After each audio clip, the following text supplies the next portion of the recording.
আজ পর্যন্ত কোনোদিন মুসলমানদের উৎসব শবে বরাত একটা হিন্দু মসজিদে দেখার জন্য আসলো না, মুসলমানদের উৎসব শবে কদর একটা হিন্দু কোনোদিন চাওয়ার জন্য আসলো না, মুসলমানদের উৎসব রমজান মাসের রোজা একটা হিন্দু কোনোদিন তোমার সাথে সমাজ করার জন্য রাখলো না, একটা হিন্দু কোনোদিন তোমার ঈদের নামাজে আসলো না, একটা হিন্দু কোনোদিন তোমার সাথে জুমার নামাজে অংশগ্রহণ করলো না, তোমাকে দেখার জন্য পর্যন্ত আসলো না। তার কারণ হলো হিন্দুরা মনে করে এটা মুসলমানের উৎসব, আর তুমি মুসলমান হইয়া হিন্দুর দুর্গা পূজায় কিভাবে গেলা?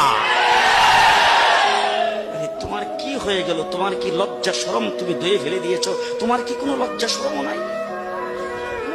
লজ্জা শরম নাই? আবার কি সুন্দর বলতেছ, ধর্ম যার যার উৎসব সবাই।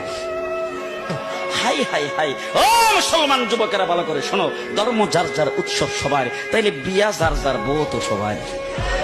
জি, বিয়ে যার যার বউ সবাই।